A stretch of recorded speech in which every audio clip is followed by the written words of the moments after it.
Welcome to another video by Team MatChem. In this particular video, we will be discussing a question that is based on the resultant force as well as Newton's laws of motion. Hope the video would be useful. If you need any clarification, do let us know in the comment section. The question is, a body of mass 10 kg is acted upon by two forces of magnitude 5 Newton and 12 Newton is separated by an angle 120 degree. Give the magnitude and the direction of the acceleration. This particular question can be solved in two different ways. We will be solving this particular question in both the ways. So what is the question? We have what I can say two forces. One is of magnitude 12 Newton. Another one is of magnitude 5 Newton. Another one is also of magnitude 5 Newton. So they are separated by an angle 120 degree.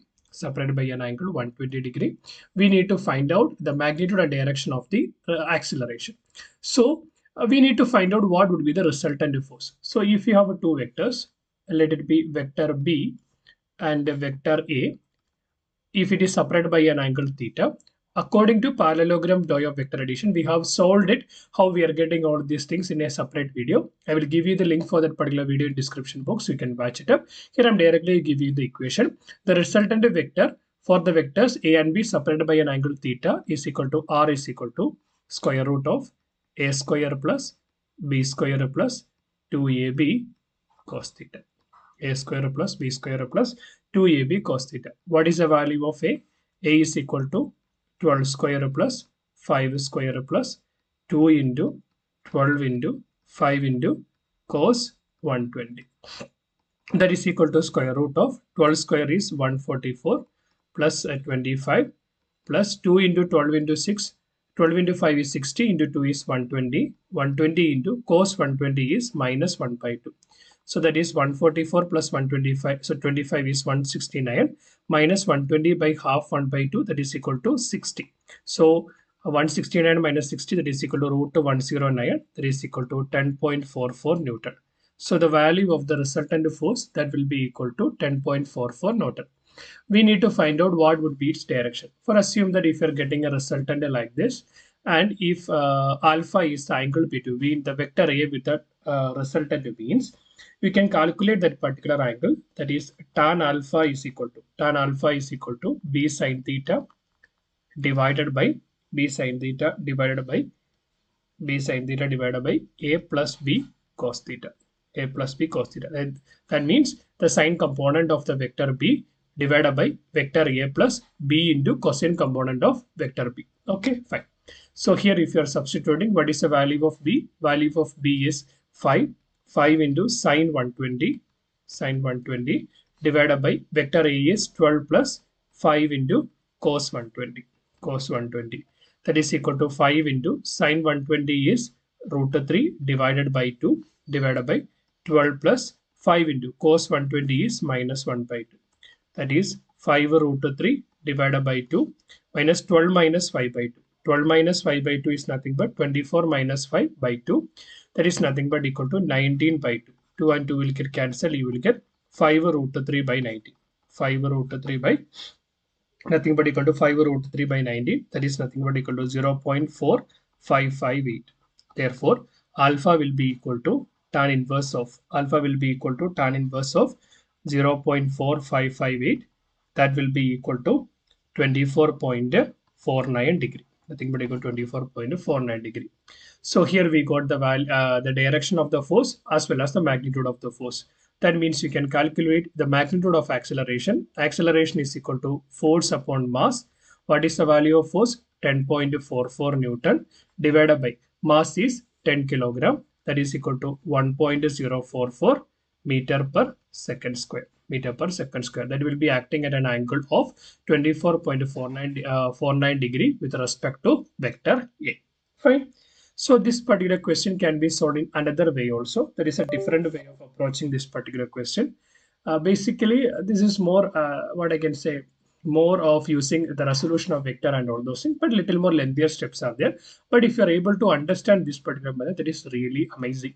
So here we are telling that we have two vectors. The first vector is let it be 5 Newton. We are mentioning the force F2 and we have F1 that is equal to 12 Newton separated by an angle 120 degree, separated by an angle 120 degree. That means when you're thinking about this particular vector, we can say that vector F1 making an angle 0 degree with respect to the horizontal, F1 making an angle 0 degree with respect to the horizontal or with respect to the x-axis. On the same way, we can say that F2 is making an angle 120 degree with the horizontal. So these two vectors can be resolved into corresponding x component and the y component. How can we do it? For example, if you take F1 component, F1 force, if you resolve to its x component, that is Fx1, Fx1 is equal to F1 cos 0, that is equal because angle is 0. That is F1 value is 12 into cos 0 is, what is the value of cos 0? Cos 0 will be equal to 1. So 12, that will be equal to 12 Newton. In the same way, if you take Fy1, Fy1 equal to F1 sin 0 equal to 0. So it will give you 0 Newton. In the same way, if you take the second force F2, the x component Fx2 will be equal to F2 cos 120. Cos 120 is minus 1 by 2, that is 5 into minus 1 by 2, that is equal to minus 5 by 2 Newton. The same way, if you take Fi2, Fi2 will be equal to F2 into sin 120. Sin 120 is root 3 by 2, that is 5 into root 3 divided by 2, that is equal to 5 root 3 by 2. That is equal to 5 root 3 divided by 2. That means along the x-axis, we have a component of F1 and component of F2. So the resultant Fx can be written as Fx1 plus Fx2. That means Fx1 will be equal to what? 12 Newton plus Fx2 will be equal to minus 5 by 2 Newton. That is 12 minus 5 by 2. 12 into 2, 24. 24 minus 5, that is 19 by 2 Newton. In the same way, Fy will be equal to Fy will be equal to what? Fy1 plus Fy2. Fy1 is equal to 0 Newton plus Fy2 is equal to 5 root 3 by 2. That is equal to 5 root 3 divided by 2.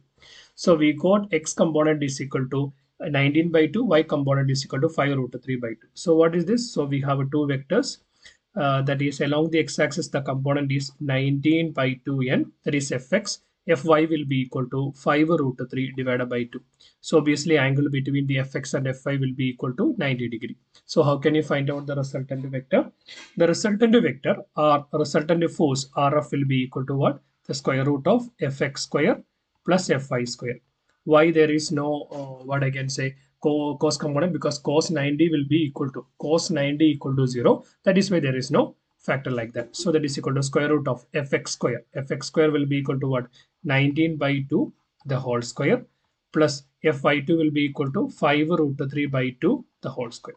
5 root 3 by 2, 5 root 3 by 2 the whole square. So if you take it up, the resultant force will be equal to 19 by 2 the whole square equal to 361 divided by 4. 5 root 3. 5 root 3 square means 5 square is 25. Root 3 square is 3. 25 into 3, that is equal to 75 upon 4. That is equal to square root of 361 plus 75, that is equal to 436 upon 4. If you divide 436 upon 4, you will get 109. That is nothing but equal to 10.44 Newton. So we got the resultant force. So if you got the resultant force, obviously what you can calculate? You can calculate the corresponding acceleration form. Force is equal to F by M. That's similar to that of the what we did in the previous, the first type of solution. So we have what? We have the y component Fy and we have x component Fx and we have the resultant force.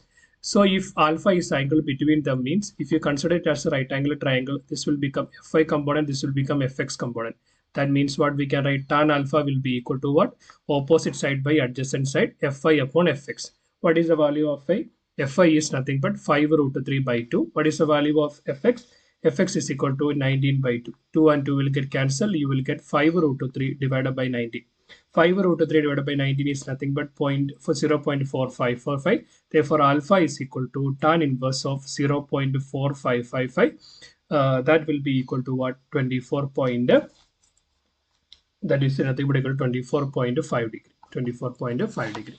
So you can solve this particular question by using both the method. Whichever it is comfortable for you, you can take it up. Personally, I will prefer the second method, but Up to your choice, up to your convenience, you can take it up. But my complete suggestion is that please learn both the method. Please understand the science behind the both the method. And if you're having any doubt, do let me know in the comment section. As a token of gratitude, please like to this particular video, share with your friends, subscribe to our channel. Keep watching, keep learning. Thanks for watching. Bye.